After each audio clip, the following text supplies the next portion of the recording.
Hello everyone, this is Jay and good morning. It's Sunday. I'm already having my cup of coffee, so I'm hoping you're enjoying this beautiful morning, of course. Or maybe if you're watching this later in the day, I hope you enjoy your Sunday with your loved ones, of course, or doing any hobbies that you like. It's gonna be really nice over here where I'm at. So most likely I'm gonna be cleaning the cars today, so they feel fresh for the week, right? All right, so let's go right into the video. So as you can see right here, my ETFs just continue to grow. It is at 39.3%. I'm excited. I'm almost at 40% in market value here. But let's go right into the updates tab so we can see the purchases that I made this week. And these are the purchases. I added the two that I already announced that I bought earlier in the week, which it was deploying my cash on February 27. And I put $11 into Visa, ticker symbol V. Share price was $282.65. And then I put the last $10 right into VYM, which is a position I want to continue growing, as you guys know, if you guys have been following the channel.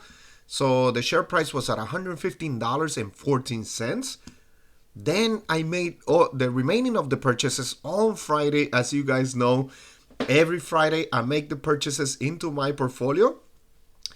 And the very first one was $25 into SCHD. Share price was at $77.85. Then I put another $25 into VYM. Share price was at $115.79. So pretty much I bought $35 of VYM this past week. Definitely excited about that. Want to continue growing those positions right there. And then I put $10 into realty income. Definitely an exciting one. Right now it is down, and I purchased the price of $51.53. So I'm excited about that purchase. I really, really liked it. I got to take a little bit more advantage of the real estate sector. And then I put $10 into FXAIX, which is my S&P 500 index fund, $178.68 share price. Then I put another $10 into Vici. You guys remember I put $20 last week, $10 this week.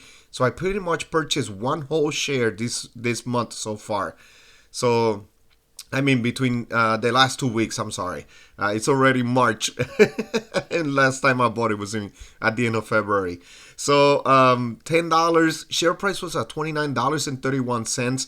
Do you guys hold Vici?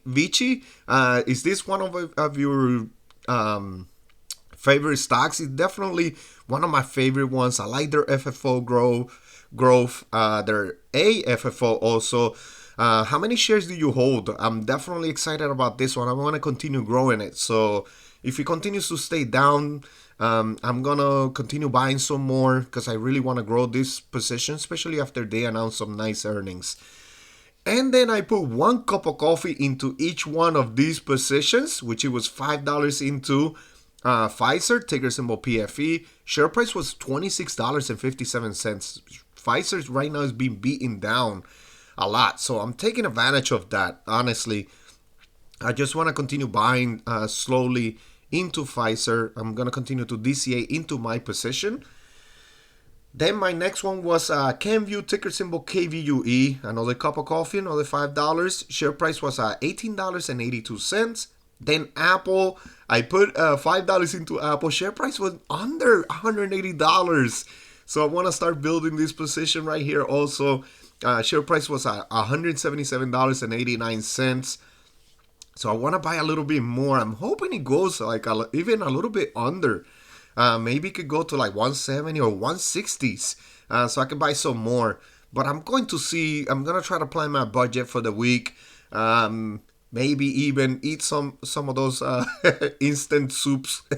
So I don't need to spend any money at all. And then I could save some money. Maybe put a little bit more into Apple. And then Starbucks was my last purchase, $5. Share price was at $93.66. So I've been putting like $10 into Starbucks in the low 90s. So I'm definitely excited about that. My total in purchases for this past week was $120.44. I do have the extra $10 that I'm going to be purchasing Procter & Gamble, ticker symbol PG, as my weekly challenge with Legendary. I was also working. I tried working on the portfolio on the spreadsheet that I'm gonna create for the weekly challenge and milestones, so I could post your milestones in there.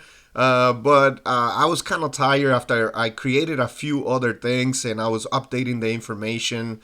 So I also added like a new chart, which I'm gonna be announcing it in the next week, or this week actually, because it's Sunday already. So I'm gonna be announcing it this week on the income for February video. So I'm gonna be posting a video on reviewing the income that I received in the month of February, which I'm definitely excited about. It continues to grow, that snowball. So I created a quarterly income tracking spread chart. So definitely.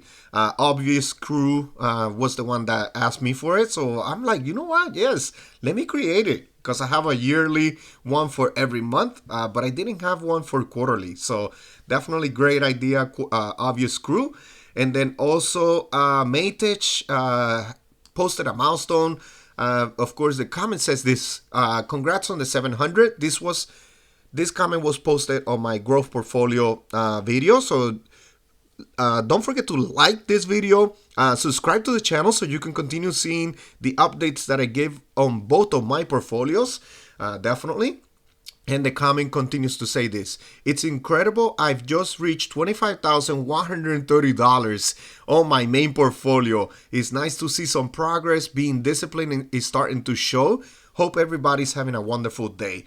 Definitely, congrats, Maitich. $25,000. That's definitely awesome. I can't wait until I get there. Once I get there, you're gonna be in the 50,000, which is definitely gonna be awesome. I'm probably gonna be asking you some questions, but definitely looks like it feels really, really good. So congrats, man.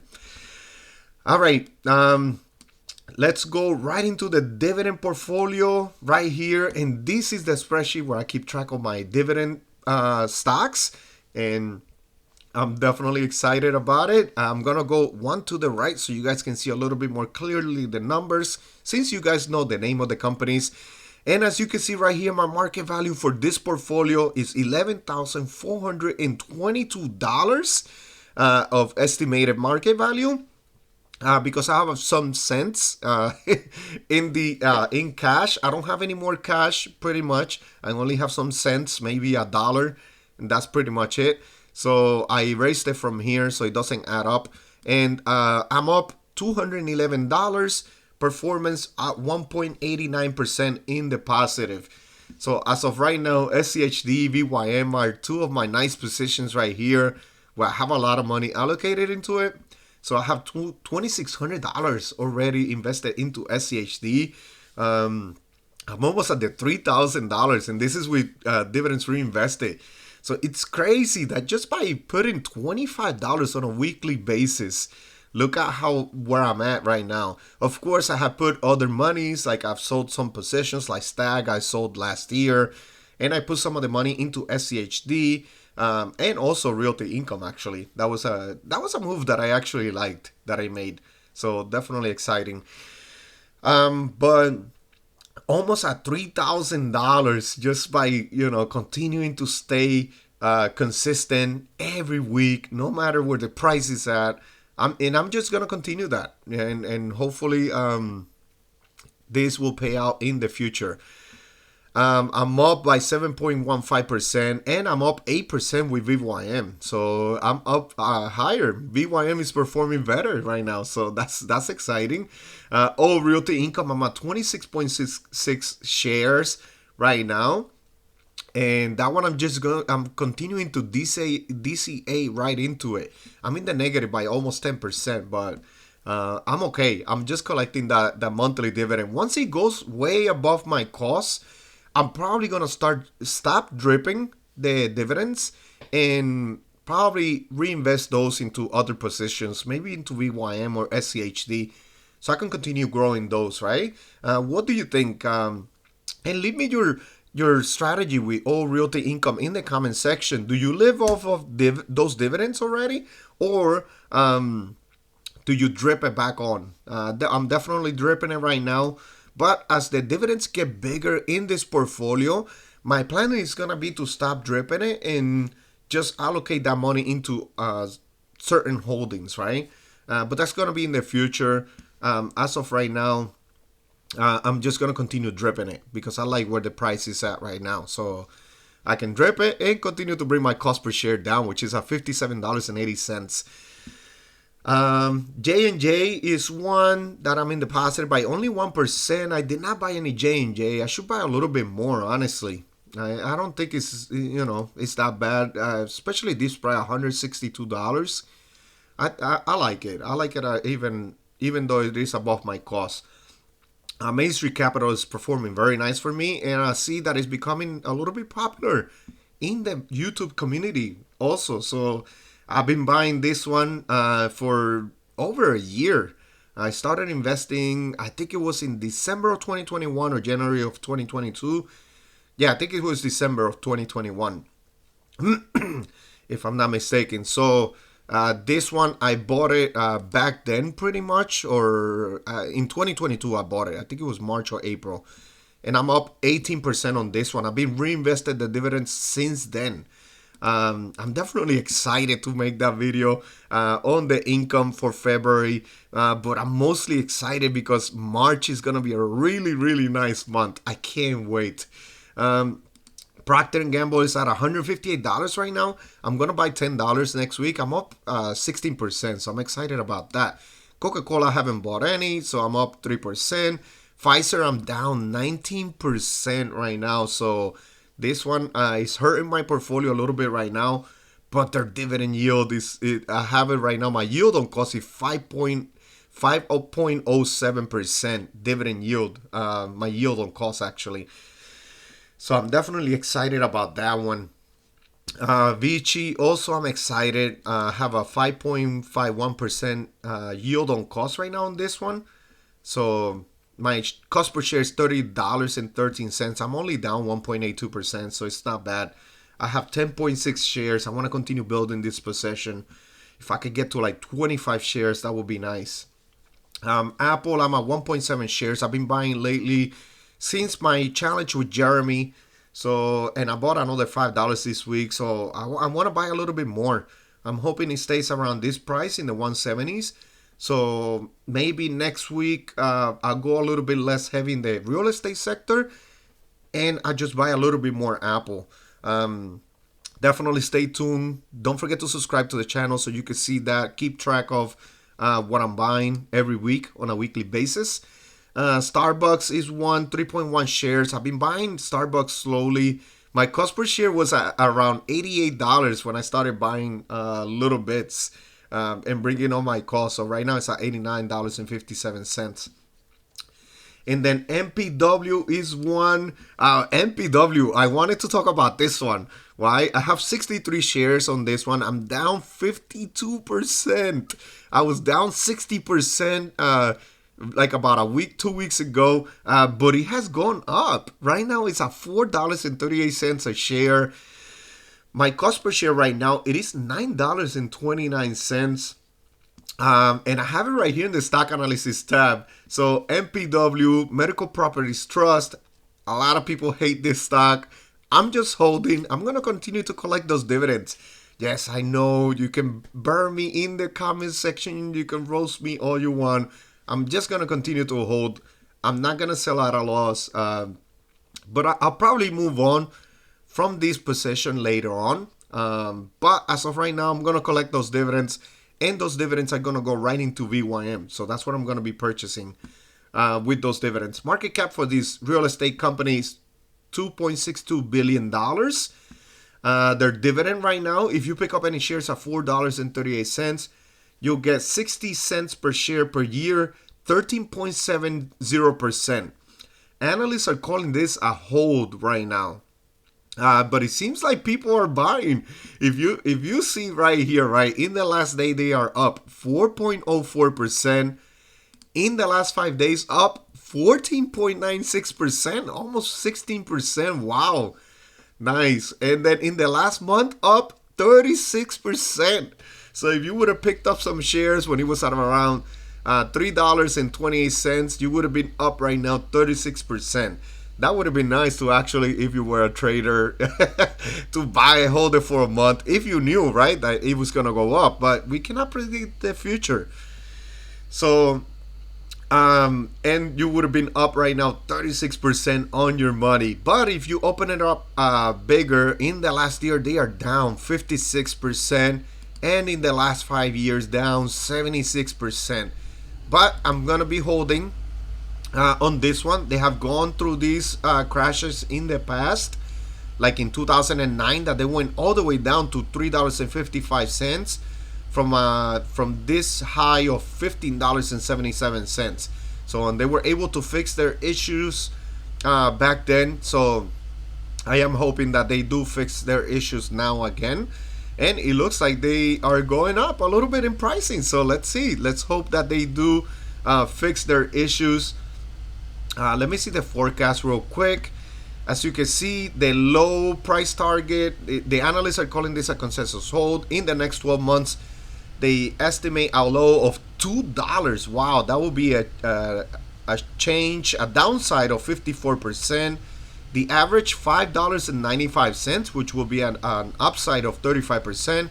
And then the high, $10 a share, which it will be an upside of 128% in the next 12 months. If it goes up to $10, I most likely will be selling. And I kind of have an idea already of what I'm going to do with that money. But of course, I'm going to leave you thinking, what am I going to do with that money? But definitely, if it goes up in the next year to $10, I'll probably be selling this position.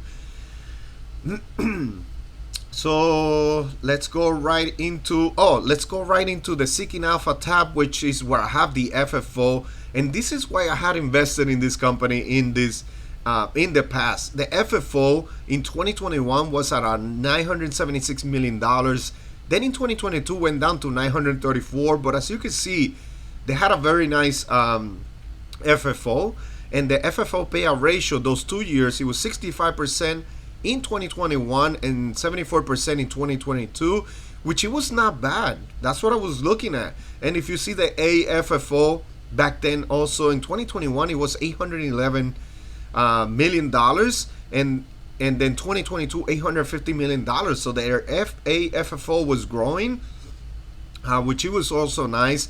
But then in 2023 they got hit because their issues with that tenant, especially with that one tenant.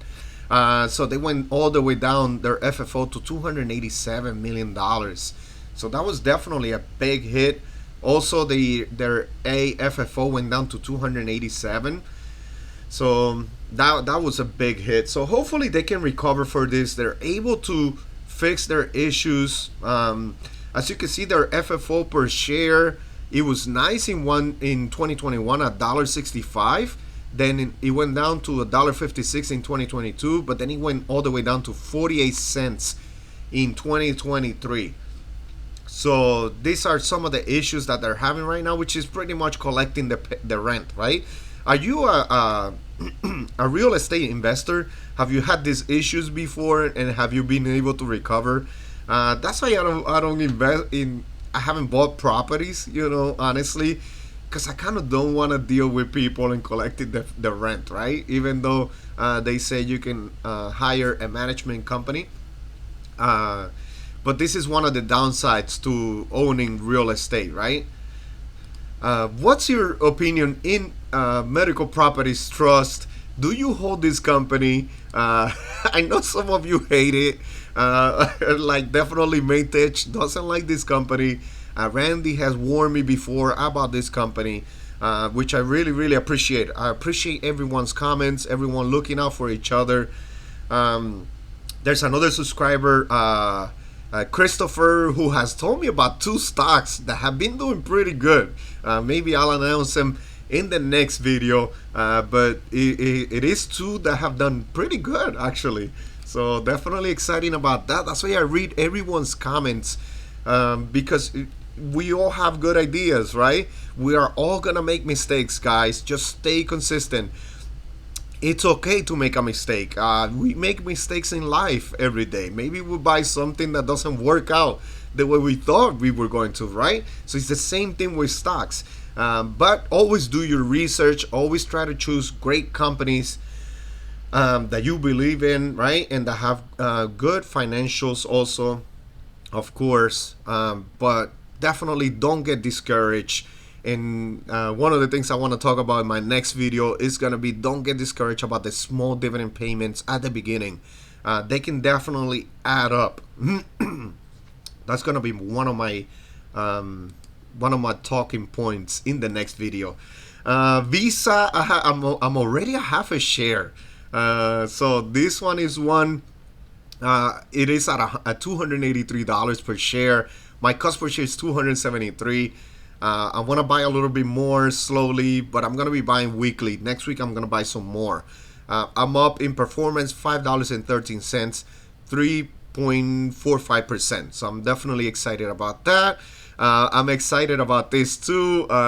Estimated yearly dividend for this portfolio, $443 in estimated yearly dividend. So I'm definitely excited.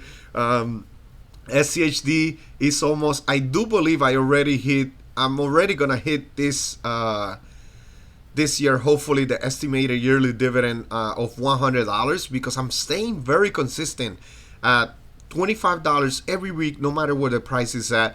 If I do any side jobs or any or I get any bonuses from work or anything like that, I'm just gonna deposit some of that and put it into SCHD and VYM. That's the plan. I was just thinking about. So I wanna do that. I wanna definitely continue growing these positions right there. Then my portfolio salary, if $36.98 of estimated monthly dividends. Then per week, $8.53. Per day, $1.22. And per work hour, if this portfolio worked at 40-hour week, it will be 21 cents per hour. As you can see right here, one of my favorite charts, SCHD, it is at the top, paying me an estimated of $97 a year. So I'm almost at I can't wait to get to $120 of estimated yearly income. So it will be pretty much $10 per month. That will be one of my nice milestones. So I'm very, very close to 2 milestones with SCHD. Realty income is at $81 per year. I'm definitely excited about that. Main Street Capital, $45, and everything else is under $45. But if you see, right, any of you that have been with the channel since the very beginning, it's just continuing to grow and grow and grow. And yes, it is growing slowly. You gotta have patience, but definitely it is growing. I'm definitely excited about that. I'm just continuing. And some people might say, oh, you know what? He's like this because the market is up, blah, blah, blah. No. I'm like this all the time. When the market goes down, I get more excited because I get to buy my stocks on sale. Pretty much. Anything that I do my research that I feel like I want to hold long term, I'm going to be buying. I was down. I remember I was down like $800 a couple months ago when the market was going down. And then I was just buying and staying consistent. Right now, the real estate sector is the one that pays me the most on yearly dividends with an estimated $137. And ETFs are second with $136 of estimated yearly dividends. And then third is financials. So those are my 3 higher yielders pretty much. The healthcare sector is another one that is a higher yielder in my portfolio because Pfizer has a 5% yield, and J&J, I think it's like around 3 point something percent. So definitely excited about that. And please don't forget to hit the like button, subscribe to the channel. I'm going to be posting my February income video this week. I'm also going to be probably giving a quick update in the growth portfolio, which is not very popular. I know a lot of you like the dividend portfolio more, and I do like the dividend portfolio more, to be honest with you. But I really want to grow my money so I can boost this portfolio. And I think that's a plan that I came up with. and I want to follow up on it and see how it works in the next couple of years. And I'm definitely taking advantage of Google on the dip right now. There has been a couple of bad news on Google, which, hey, you guys are panicking. I'm buying. Definitely. That's my way of thinking of these companies right here, especially the great companies, right? All right, everyone. Please like, subscribe to the channel. Leave me your opinion in the comment section, and then definitely subscribe to the channel so you can see my monthly income for February. How much did I receive in dividends, which I'm excited about. It was definitely more than last year's February. But also, I cannot wait to see March. March is going to be really, really nice. And I'm going to show you the new quarterly income chart. All right, everyone. I hope you enjoyed this one, and I'll see you on the next one. Thank you. Disclaimer, I'm not a financial advisor, and this is for entertainment purposes only. Please do your due diligence and research before investing in the stock market. Thank you.